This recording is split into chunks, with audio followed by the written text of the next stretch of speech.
Head noored, tänased ja tulevased põllumehed, mina oma tänases ettekandes keskendun 3 teemale. Teen väikse numbrilise sissevaate sellesse, milline meie põllumajandussektori vanuseline struktuur on täna. Räägin sellest, kuidas olemasolevaid põlvkondade vahetusele kaasaitavaid meetmeid noored siiamaani kasutanud on, millised toetusvõimalused avanevad selleks uueks perioodiks ja samamoodi räägin, milline on olnud COVID-kriisi mõju põllumajandussektorile. Nagu öeldud, siis alustuseks väike statistiline numbriline sissevaade meie põllumajandussektori vanuselisse struktuuri.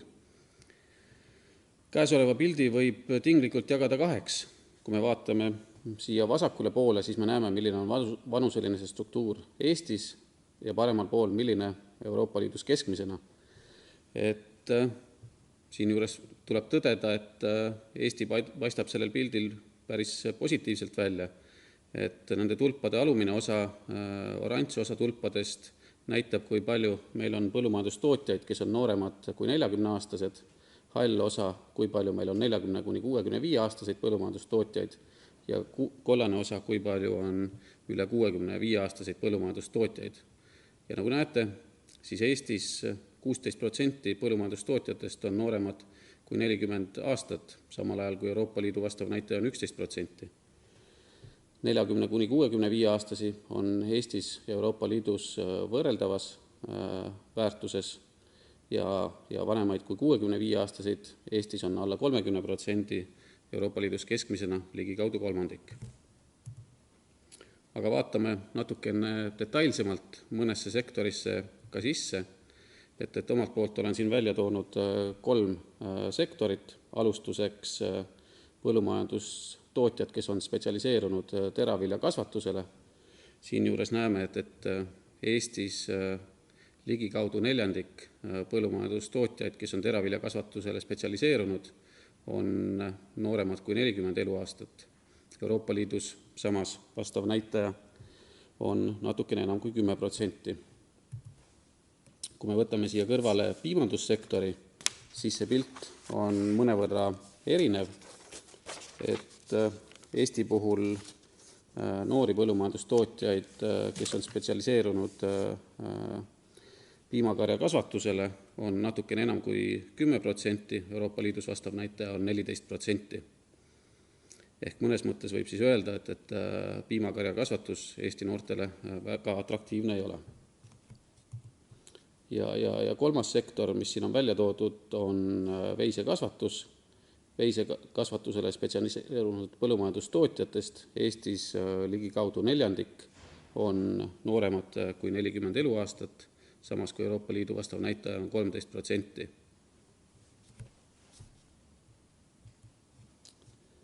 Ja eelmisel aastal Statistikaamet viis läbi põllumajandusloenduse.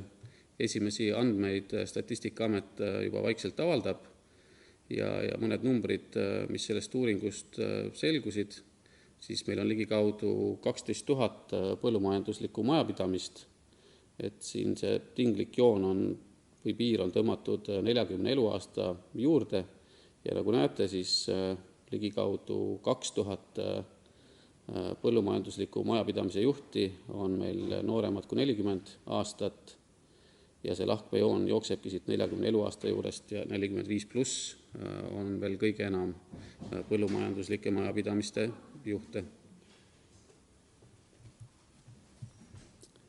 Et kui see eelnev plokk nüüd kuidagi kokku võtta, siis ühelt poolt saab öelda, et tõesti põhjust rõõmustamiseks on, kui me vaatame neid numbreid võrdluses Euroopa Liidu keskmisega. Samas arvestades, et vähem kui 1/4 meie põllumajandustootjatest on nooremad kui 40 eluaastat, siis kindlasti põlvkondade vahetus on üks teema, millega jätkuvalt tegeleda tuleb. Nii, aga liigume siinkohal edasi erinevate toetusmeetmete juurde. Et peamised toetusmeetmed, mille kaudu me põlvkondade vahetusele põllumajandussektoris kaasa oleme aidanud, on siis ühise põllumajanduspoliitika esimeses sambas noorte põllumajandustootjate otsetoetus ja ühise põllumajanduspoliitika teises sambas noorte põllumajandustootjate alustamise toetus. Alustades nüüd esimesest sambast, siis noorte põllumajandustootjate otsetoetus on suunatud kuni 40-aastastele põllumajandusliku tegevusega alustavatele noortele. Seda toetust makstakse kuni 5 aasta jooksul ja kuni 39 hektari kohta siis taotleja kohta. Ja ühikumäär, mida noor põllumajandustootja saab kõrgendatud määras, on kuni 50% siis ühtse pindalatoetuse ühikumäärast. Et kuni 2018. aastani noorte toetus moodustas kuni 25% ühtse pindalatoetuse määrast, et tänaseks on ta siis kuni 50%. Kui vaadata nüüd, milline siis on Eesti noore põllumajandustootja otsetoetuse taotleja portree, siis ma arvan, et see kaart annab sellest päris hea pildi. Et kui lahti rääkida see värvigamma siin kaardil, siis heledamad maakonnad näitavad madalamat osakaalu noorte ühtse pindalatoetuse taotlejatest ja tumedamad maakonnad, kus on siis suurem osakaal noorte otsetoetuse taotlejatest.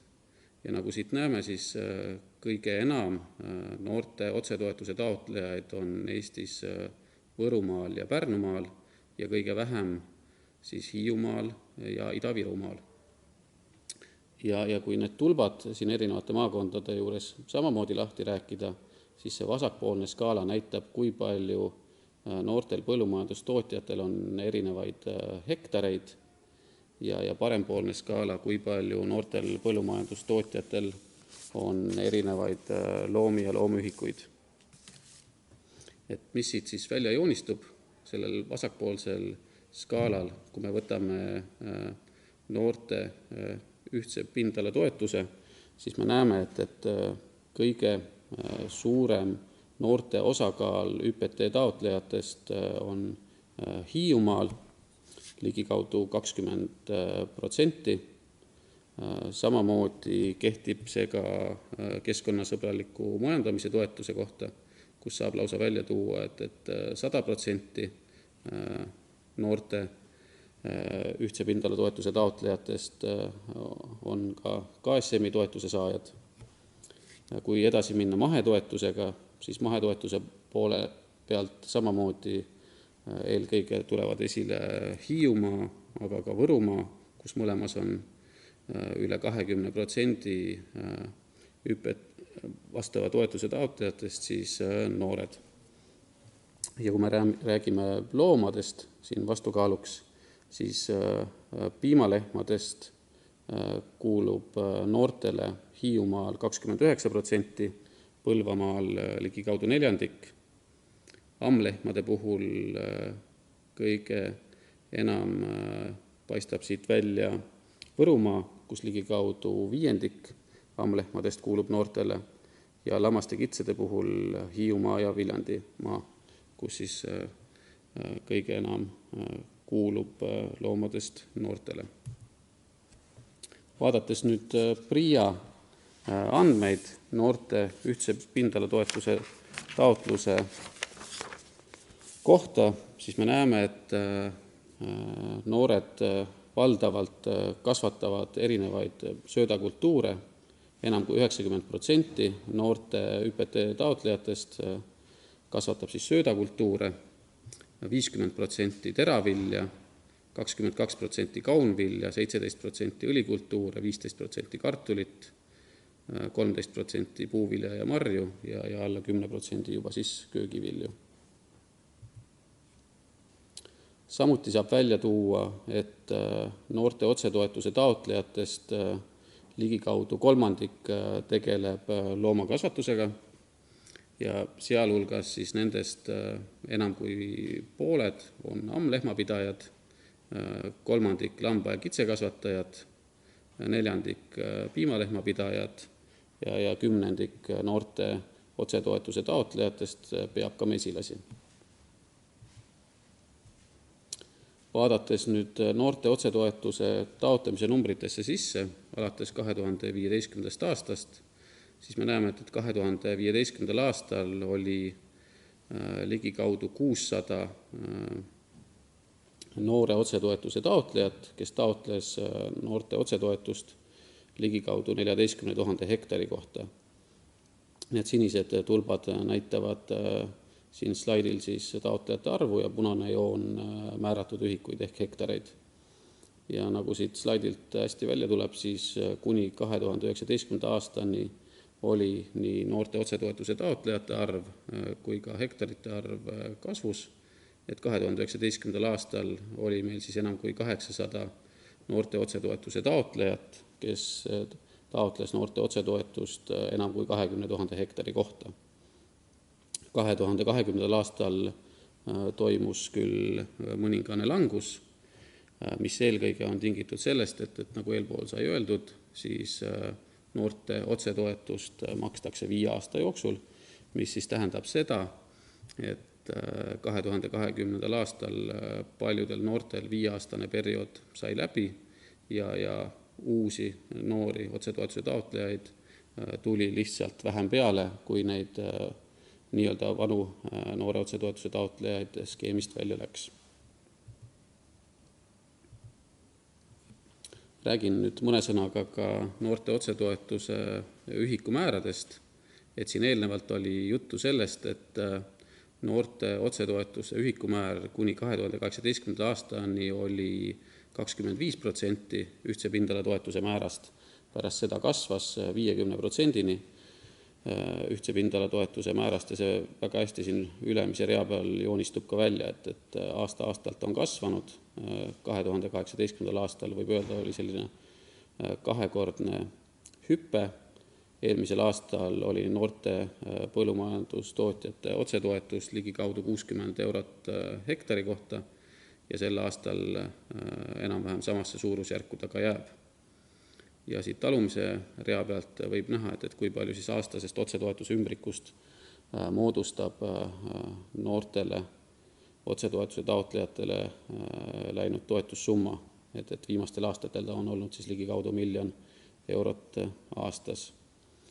Ja mida võib-olla siinkohal veel võiks välja tuua, et kui vaadata noori otsetoetuse taotlejaid, et kui me paneme siia ühikumäärana kõrvale ka tavalise ÜPT ühikumäära ja rohestamise ühikumäära, siis viimastel aastatel on noored otsetoetustena ühikumäärana saanud juba enam kui 200 eurot hektari kohta.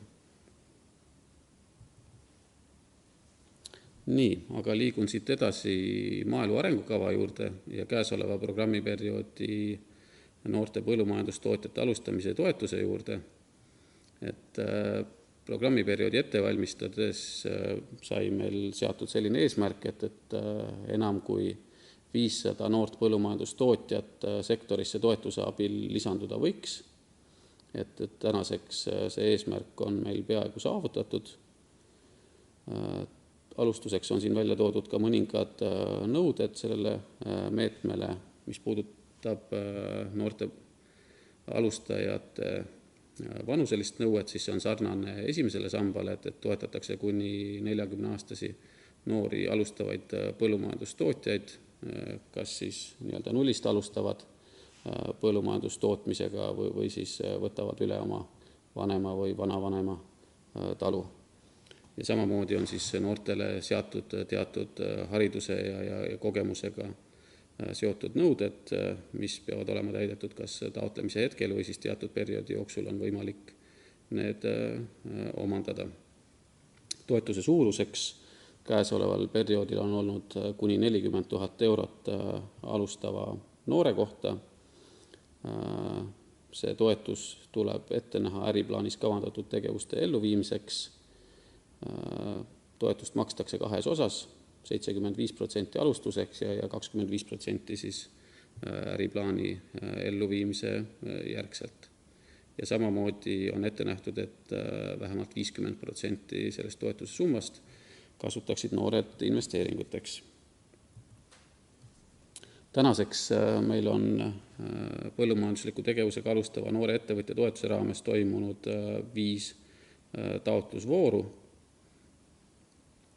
selle 5 vooru raames on toetust taotletud enam kui 35 miljoni euro ulatuses ja toetust välja makstud on praeguseks enam kui 19 miljonit eurot. Lisaks on kohustustega kaetud 2,3 miljonit eurot ja meetme siseselt kasutada on enam kui 700 000 eurot. Ja kokku siis on tänaseks toetust määratud 536 ettevõtjale. Kui vaadata nüüd aastate lõikes taotlemise ja toetuse määramise numbreid, siis näeme, et kõige suurem huvi meetme vastu oli 2016. aastal ehk siis käesoleva programmiperioodi esimeses taotlusvoorus, kus toetust taotles 237 noort põllumajandustootjat ja toetust määrati 99 noorele. Meetme viimati toimunud taotlusvoor 2020. aastal, selle raames esitati 131 taotlust ja toetust määrati 93 noorele põllumajandustootjale. Ehk siis taotlejate arv aastate lõikes on vähenenud, samas toetuse saajate arv sõltuvalt aastast taotlusvoorust üldjuhul on olnud sinna 100 toetuse saaja peale. Ja siin all tabelis on lisaks siis välja toodud, kui palju esitatud taotlustest on konkreetses taotlusvoorus rahuldatud. Viimastest taotlusvoorudest on jäänud sinna 60-70% juurde. Vaatame siin juures nüüd noorte põllumajandustootjate tegevuse alustamise toetust samamoodi Eesti kaardil, et siin mida tumedam on maakond, seda enam on olnud toetuse taotlejaid ja seda suurem on olnud vastavasse maakonda määratud toetuse summa. Et siit joonistub välja, et kõige enam noorte põllumajandustootjate tegevuse alustamise toetuse taotlejaid on olnud Tartumaal ja Viljandimaal, mõlemas enam kui 90 noort alustavat põllumajandustootjat. Ja tegelikult peegeldub ka see siis toetuse numbrites, mis maakondade vahel jaotub. Et Tartumaale on noorte põllumajandustootjate toetust määratud 2,6 miljonit ja Viljandimaale ka sinna 2 miljoni euro peale. Et kõige vähem noore põllumajandustootja tegevuse alustamise taotlejaid on olnud Hiiumaalt ja Ida-Virumaalt ja ka toetussummad, mis on määratud, on nendes maakondades olnud kõige väiksemad, et kummagi puhul siis üle 400 000 euro. Kui me vaatame nüüd, millega noore põllumajandustootja tegevuse alustamise toetuse saajad tegelevad, siis valdavalt on noored alustajad tegevad teraviljakasvatuses, puuvilja- ja marjakasvatuses, veisekasvatuses ja mesinduses. Et konkreetsed numbrid siis esimese 5 taotlusvooru põhjal ütlevad, et meil on 139 toetuse saajat teraviljakasvatussektorist, kellel on toetust määratud 5,6 miljonit eurot ja puuvilja- ja marjakasvatuses 72 toetuse saajat, kellel on toetust määratud ligikaudu 2,9 miljonit eurot. Ja järgnevad siin siis veisekasvatus 66 toetuse saajaga ja mesindus 61 toetuse saajaga. Nii, et millistes ettevõtlusvormides alustavad noored valdavalt tegelevad, et vasakpoolsed tulbad näitavad nüüd esitatud taotlusi ja parempoolsed tulbad rahuldatud taotlusi. Et siin näeme, et esitatud taotlustest 95% on esitatud alustajate poolt, 5% siis kas vanematelt või vanevanematelt talu ülevõtvate noorte poolt ja toetuse saajate puhul siis on natukene enam need tulbad ülevõtjate poolde kaldu. Kas just nüüd kaldu, aga eelkõige see näitab seda, et läbi hindamiskriteeriumide me ise oleme teinud selle teadliku valiku, et eelistada neid noori, kes tegutseva ettevõtte üle võtavad just sel samal eesmärgil, et põlvkondade vahetusele kaasa aidata. peamised ettevõtlusvormid, milles noored siis tegutsevad, mis puudutab toetuse saajaid, siis 89% nendest tegutsevad osaühinguna ja 11% füüsilisest isikust ettevõtjatena. Eelmisel aastal sai Põllumajandusuuringute Keskuse poolt läbi viidud ka üks uuring, mis puudutas noore alustava põllumajandustootja toetuse saajaid ja peamised järeldused on siin slaidil toodud, et mis sellest uuringust selgus, et kõige enam toetusest oli kasu, ütleme siis, tootlikkuse kasvatamiseks, tootmise kvaliteedi parandamiseks.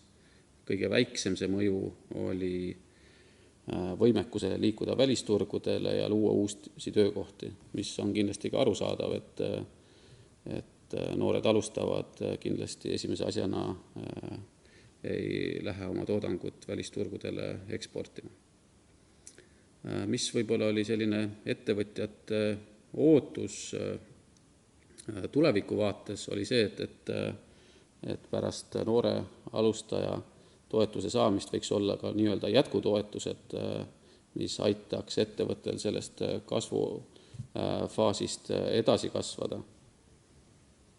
Samuti selle uuringu raames uuriti seda, milliseid vahendeid noored alustajad eelkõige investeeringuteks kasutavad ja välja tuli see, et peamiselt kasutatakse selleks investeeringutoetust, ettevõtte omavahendeid, omanikelt laenamist ja alles viimases järgus pöördutakse siis finantsasutuste poole. Ja peamised need sellised kitsaskohad või turutõrge, mis saab välja tuua noorte poolt, on siis laenamise kallidus, taotlemise keerukus ja tihti ka tagatise puudumine. Et kui nüüd see plokk kuidagi kokku võtta, siis saab öelda, et tõesti noored on olnud väga aktiivsed toetuse taotlejad nii esimeses kui ka teises sambas ja kindlasti positiivne mõju nendel meetmetel põlvkondade vahetusele on olnud. Nii, aga liigume siinkohal edasi nüüd ühise põllumajanduspoliitika uue programmiperioodi juurde, et algselt käesoleva programmiperiood tegelikult oleks pidanud lõppema 2020. aastaga, aga kuivõrd Euroopa Liidu tasandil mitmed olulised protsessid on jätkuvalt käimas, siis 2021 ja 2022 aasta on Euroopa Liidu tasandil sellised üleminekuaastad. Et eelmise aasta lõpus suudeti küll kokku leppida Euroopa Liidu eelarves järgmiseks 7 aastaks, aga samas on kokku leppimata jätkuvalt siis erinevate toetusmeetmete reeglid järgmiseks 7 aastaks. Et täna jätkuvalt siis Euroopa Komisjon, parlament ja liikmesriigid siis läbi Euroopa Liidu nõukogu neid läbirääkimisi peavad. Mida see üleminekuperiood siis põllumajandustootjate jaoks tähendab?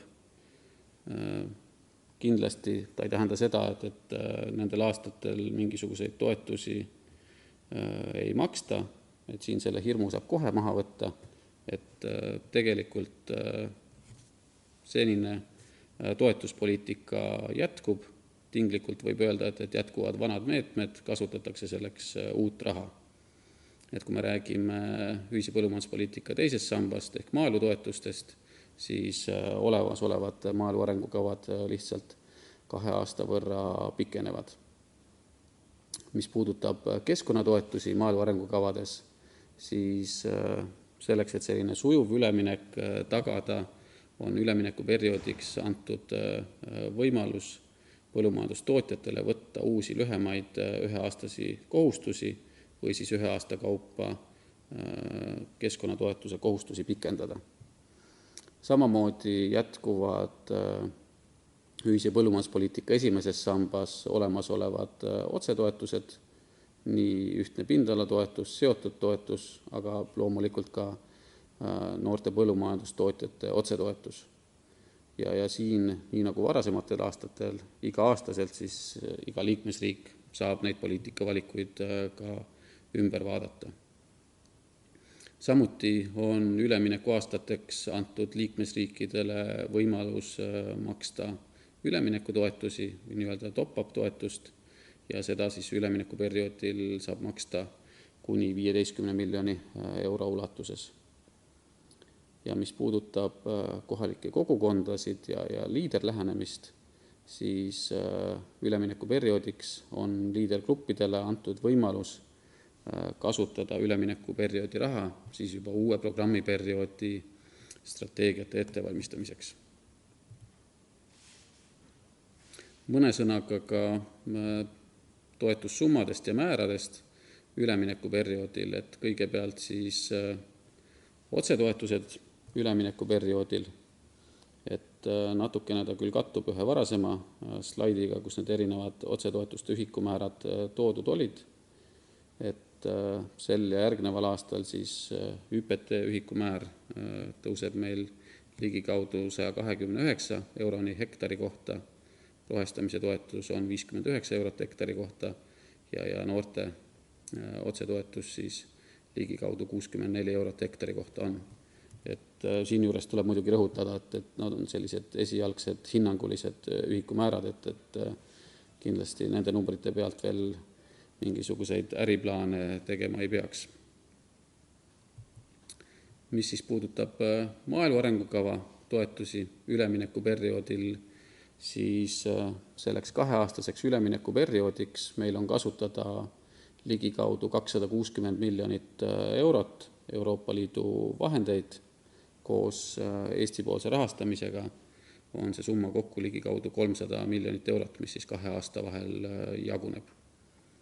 Siin slaidil on nüüd toodud nii olemasolevad meetmed, nende eelarved, samamoodi ka see, et kui palju erinevates meetmetes selle aasta seisuga on eelarve jääke järgi ja kui palju siis on plaanis sellel üleminekuperioodil nendesse meetmetesse vahendeid juurde lisada.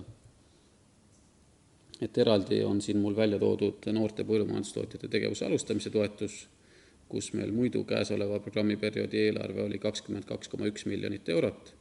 Sellest vähem kui miljon on tänaseks veel kasutada ja 2-aastaseks perioodiks oleme kavandanud siis 8 miljonit eurot. Et kui see jagada nüüd 2-aastase perioodi peale, siis võib tinglikult öelda, et 1-aastaseks noorte põllumajandustootjate tegevuse alustamise taotlusvooruks on kasutada ligikaudu 4 miljonit eurot. Ja kui me teeme siin lihtsa matemaatika, eeldusel, et taotletakse maksimaalses toetussummas 40 000 eurot noorte põllumajandustootjate tegevuse alustamise toetust, siis mõlemal aastal saaks ligikaudu 100 noort põllumajandustootjat põllumajandussektoris selle toetuse abil alustada.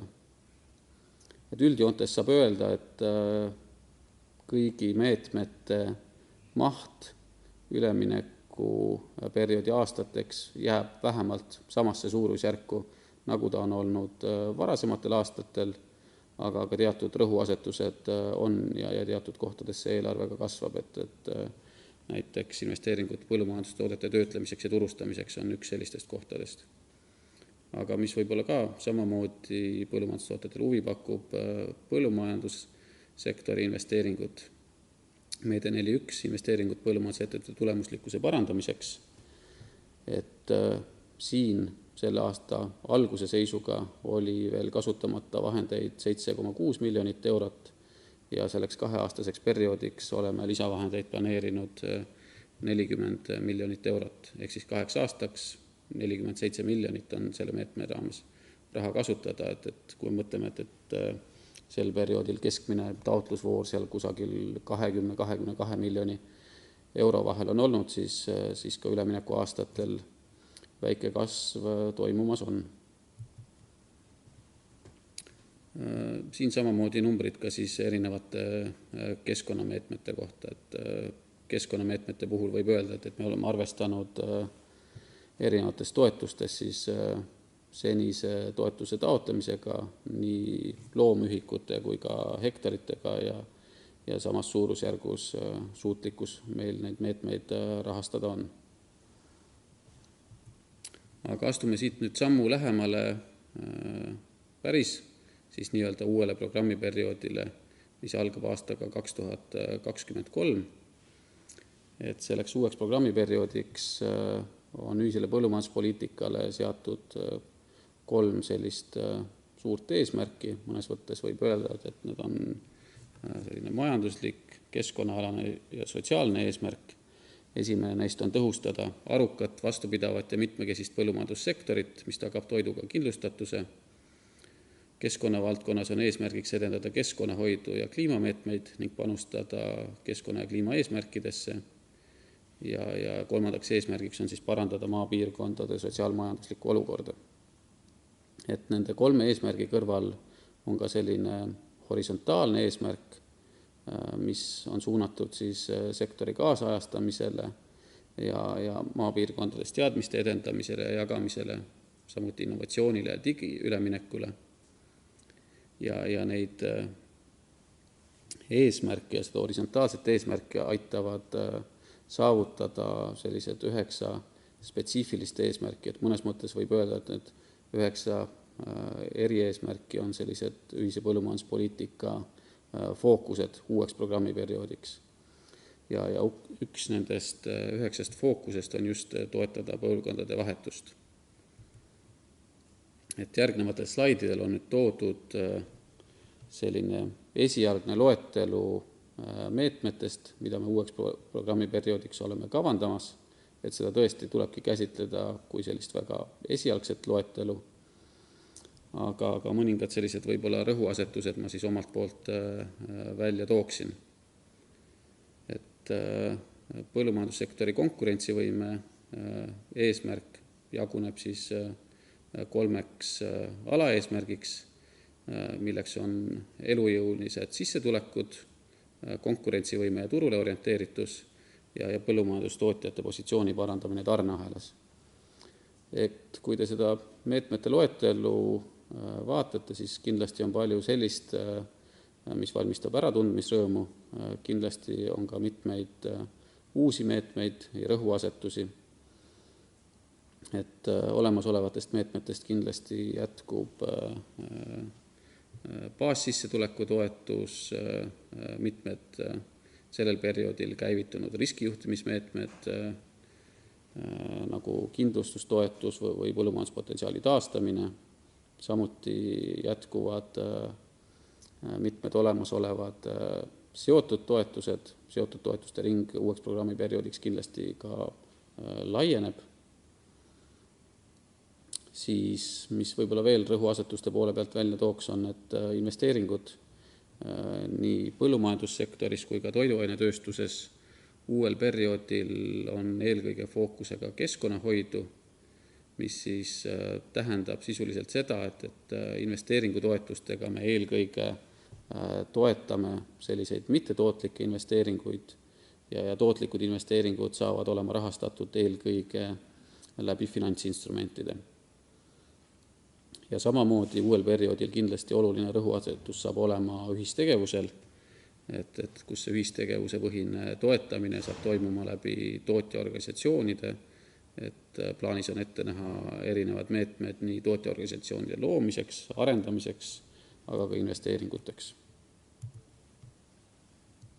Liikudes edasi nüüd keskkonnavaldkonna juurde, siis eelkõige keskkonnameetmed on suunatud kliimamuutuste leevendamisse ja nendega kohanemisse, samamoodi vee, mulla, õhu säästvasse majandamisse ja elurikkuse säilitamisse.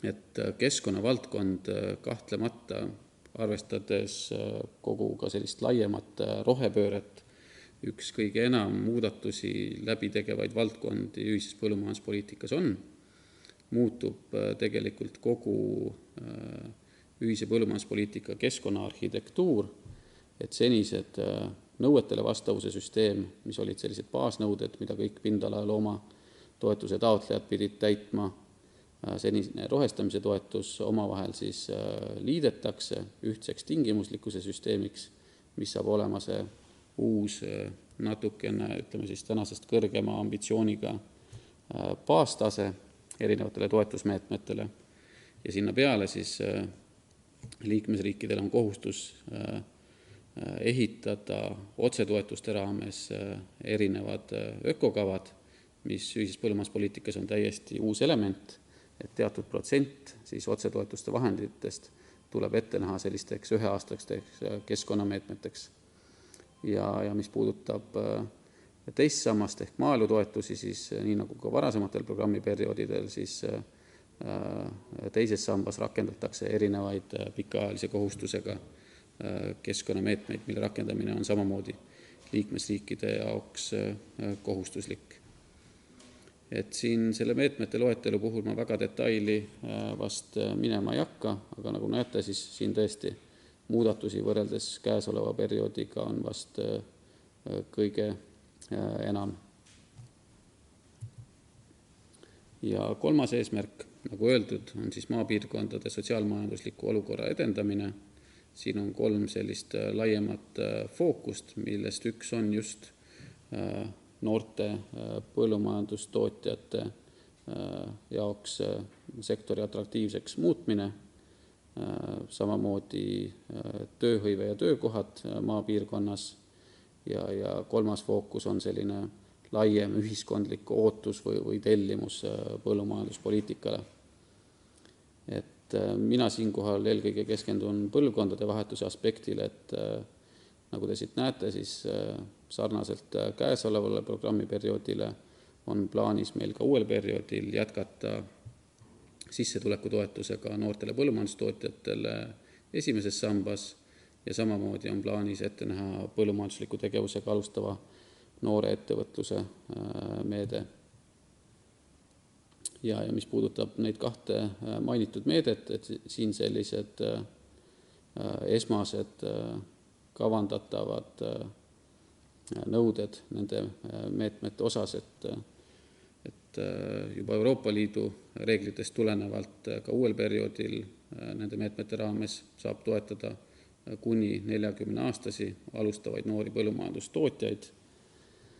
Mis puudutab nüüd noorte põllumajandustootjate otsetoetust, kui sel perioodil seda kõrgemat siis sissetulekutoetust maksti kuni 39 hektari ulatuses, siis uuel perioodil oleme plaaninud seda tõsta, et hetkel on laual see lävend 100 hektarit. Samamoodi oleme plaaninud üle vaadata need toetussummad noore põllumajandustootja alustamise toetuse raames, kui sel perioodil oli see toetussumma kuni 40 000 eurot alustava noore kohta, siis uuel perioodil hetkel kaalume selle tõstmist 60 000 euroni. Ja mis võib olla veel oluline siin ära markeerida, et noore alustava põllumajandustootja puhul kindlasti senisest enam rõhku oleme plaaninud pöörata äriplaanide kvaliteedi tõstmisele ja sellest tulenevalt sellesse protsessi senisest enam tahaks ka sellist eelnõustamist ja nõustajaid kaasata. Nagu öeldud, siis üks selline horisontaalne eesmärk ühisel põllumajanduspoliitikal on just sektori kaasajastamine ja teadmussiire, et siin jätkuvad samamoodi mitmed olemasolevad meetmed läbi nõuandesüsteemi, aga ka siin samamoodi on mitmeid uusi elemente lisandumas. Ühe sellise päris uue meetmena kavandame toetada investeeringuid bioressursside väärindamise tehnoloogiate demonstreerimiseks. Natukene eelarvest ka. Kui meil käesoleval perioodil otsetoetusteks oli kasutada ligikaudu 1 miljard eurot, siis uuel perioodil see maht kasvab 30% võrra ja otsetoetusteks on siis Eestile ette nähtud 1,3 miljardit eurot. Siin, mis saab veel välja tuua, et ette on kirjutatud Euroopa Liidu tasandil teatud sellised miinimum- või maksimumlävendid, milleks tuleb vahendeid kõrvamärgistada. Noortele põllumajandustootjatele tuleb ette näha vähemalt 2% siis aastasest otsetoetuste ümbrikust. Seotud otsetoetusteks saab kasutada kuni 15% otsetoetuste ümbrikust ja mainitud ökokavadeks tuleb kasutada minimaalselt 20% otsetoetuste vahenditest. mis tähendab siis seda, et kui kõik need miinimumprotsendid sellisel kujul täita, et selleks ühtse pindala toetuse baasmakseks jääks 60% otsetoetuste aastasest ümbrikust. Mis puudutab ÜPP teist sammast ehk maaelutoetusi, siis need toetused mõnevõrra vähenevad, mis puudutab Euroopa Liidu rahastamist, samas liikmesriikidel endal rahastamise kohustus kasvab, et summa summarum ilmselt see rahastamise maht jääb samasse suurusjärku sinna kuskile 900 miljoni ja miljardi euro vahele. Siis maaelutoetuste puhul samamoodi nagu otsetoetuste puhul on sellised teatud miinimumprotsendid ette nähtud, vähemalt 5% vahenditest tuleb ette näha liiderlähenemisele, kuni 6% saab kasutada tehniliseks abiks ja vähemalt 30% tuleb kasutada keskkonnameetmeteks. Väike võrdlus nüüd otsetoetuste osas Euroopa Liidu keskmisega, et nagu näha, siis Läti, Leedu ja Eesti on jätkuvalt selle pingerea lõpus, aga tubli sammu uuel perioodil tegelikult Euroopa Liidu keskmisele lähemale astume, et kui Euroopa Liidu keskmine programmiperioodi lõpuks on 271 eurot hektari kohta, siis meie peaksime tinglikult jõudma 215 euroni hektari kohta. Aga need selles mõttes on sellised hüpoteetilised ühikumäärad, mis saadakse selliselt, et võetakse vastava liikmesriigi otsetoetuste ümbrik ja jaotatakse ta siis toetusõiguslike hektarite kohta, mis tähendab seda, et kindlasti see ei saa olema see baassissetuleku toetuse hektarimakse, vaid see on see, mis otsetoetustena on hektari kohta keskmisena võimalik maksta. Et iseenesest see järgmine slaid siin nüüd seda võib-olla natukene paremini peegeldabki, et need vasakpoolsed tulbad näitavad nüüd otsetoetuste aastast eelarve mahtu miljonites eurodes, perioodi lõpuks siis aastane maht on 205 miljonit eurot, kui need kohustuslikud osad siin juurde lisada, et ökokavadeks vähemalt 40 miljonit eurot, seotud toetusteks kuni 30 miljonit eurot ja noorte toetuseks siis aastas peaks kuluma 4 miljonit eurot, et võrdluseks, nagu võib-olla mäletate, siis sel perioodil 1 miljon eurot meil on olnud kasutada siis noorte otsetoetuseks sel perioodil. Ja ühikumäärad on siin parempoolsel joonisel toodud, et siit näete, et see baassissetuleku ühikumäär sellisel juhul jääks sinna vahemikku kuskil 130-140 eurot hektari kohta. Maaelutoetuste puhul, nagu öeldud, samamoodi teatud vahendid on kohustuslikult kõrvamärgistatud nagu keskkonnatoetuste 30%, ehk see liikmesriigi paindlikkus on seal 60% juures. Ja mis on võib-olla maaelutoetuste puhul oluline välja tuua, et see üleminekuperioodi eelarve, mis on ligikaudu 300 miljonit eurot, loob natukene ka sellise illusiooni, et maaelutoetusteks on palju vahendeid uuel perioodil kasutada, siis kui vaadata ülejäänud 5-aastast perioodi, siis Euroopa Liidu raha on kasutada 440 miljonit eurot, mis tähendab seda, et see sunnib kindlasti valikuid tegema ja fookusi seadma maaelutoetuste puhul.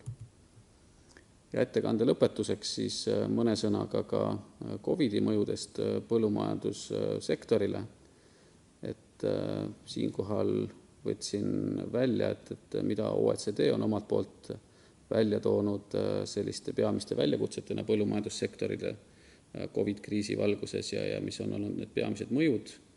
Mis puudutab väljakutseid, siis üheks väljakutseks on erinevad pudelikaelad sisendite kättesaadavuse osas, eriti mis puudutab tööjõu kättesaadavust, et see ei ole olnud probleemiks ainult Eestis, aga ka mujal Euroopas, mujal maailmas. Siis samamoodi tööjõu puudusest ja erinevatest sulgemistest tingitud probleemid tööstustes. Suurem on olnud see probleem sellistes tööstusharudes, mis on vähem mehhaniseeritud ja kus rohkem inimtööjõudu kasutatakse, näiteks lihatööstus. Eestis õnneks suuri probleeme olnud ei ole. Siis osad transpordiviisid on rohkem mõjutatud kui teised, eelkõige õhutransport, maanteetransport ja kindlasti seda pilti mõjutavad kiired muutused tarbijanõudluses, et horekasektor paljuski selle COVID-perioodi jooksul kokku kuivanud on, selle võrra enam inimesed tarbivad kodus ja sellega seotud ka erinevad tarbimisharjumused on muutunud. Ja mida OECD siis mõjude poole pealt on välja tulnud, on see, et neid mõjusid ei saa nagu omistada üksikutele tarneahela lülidele, vaid neid tuleb vaadata kompleksselt läbi erinevate ahela lülide ja nende vaheliste sidemete, siis positiivse poole pealt saab välja tuua, et toidu tarneahel on tugevat kohanemisvõimet üles näidanud ja mis kõige selle juures on kriitilise tähtsusega, on avatud ja ennustatavad turud. Vaatasin ka, mida noored ise on COVID-i valguses välja toonud ja sattusin CEA, mis on siis Euroopa noorte katusorganisatsioon, tänaseks juba endise presidendi Hannes Maasi ühte arvamusartiklit, kus tema selliste peamiste sammudena tõi välja, et mis on vajalikud COVID-kriisist väljumiseks. Üks oli fokusseeritud toetus põllumeestele ja ettevõtjatele, kus siis jätkuvalt on tema hinnangul vaja erinevat stardiabi maksta selleks, et noori põllumajandussektorisse saada. Siis samamoodi on oluline kapitalile juurdepääs ja erinevad finantsinstrumendid, mis seda turutõrget aitavad ületada. Mitmekesistamine kui selline oluline osa ärimudelist ja riskide juhtimisest ja samamoodi siis kindlustuse ja riskijuhtimise olulisus erinevate kasvavate tootmis- ja tururiskidega seonduvalt. Samamoodi tõi ta välja individuaalse ja kollektiivse vastupidavuse ülesehitamise olulisuse ja samamoodi erinevad investeeringud taristusse, teenustesse ja internetti, mis on vajalikud selleks, et noori maale saada ja selleks, et noored maal toimetada saaksid. Ja lõpetuseks üks slaid põllumajandussektori erakorralise toetuse kohta, mida me täna siin Eestis planeerime, et suur osa meie põllumajandussektorist on COVID-kriisist mõjutatud olnud. Põllumajandussektor kui oluline strateegiline valdkond ja sektor kindlasti toetust vajab selleks, et toidujulgeolek ka tulevikus tagatud oleks ja sellest tulenevalt on plaanis siis toetada meil erinevaid sektoreid, nii piimalehmakasvatust, lihaveisekasvatust, seakasvatust, lamba-kitsekasvatust, erinevaid aiendussektoreid, maheteravilja, mahemunakana ja vutikasvatust. Et kõigi eelduste kohaselt see taotlusvoor juba märtsis avaneb ja loodetavasti selle kaudu siis saame selle kriisi mõjude leevendamisele kaasa aidata. Ja päris lõpetuseks, et kuivõrd tänase konverentsi nimetuseks oli ärifoorum, siis võib-olla tasuks mõtiskleda selle üle, et millest äri algab, et äri algab kindlasti äriplaanist ja ärimudelist, et kui me tuleviku vaates sellele mõtleme, siis need võtmeküsimused kindlasti on see, et mis on see väärtus, mida me põllumajandussektoris loome, kelle jaoks me seda väärtust loome, mis on need tegevused ja ressursid, mille abil me seda väärtust loome, mis on see hind, mis ollakse selle väärtuse eest valmis maksma ja kes on valmis seda maksma ja milliseid kulusid tuleb selle väärtuse loomiseks teha. Et mina omalt poolt usun, et iga noor, kes enda jaoks on selle enda ärimudelis ja plaanis läbi mõelnud, on kindlasti edukas ja meie omalt poolt läbi ühise põllumajanduspoliitika ja selle tööriistade loodame, et saame kõigile noortele tuule tiibadesse anda. Aitäh!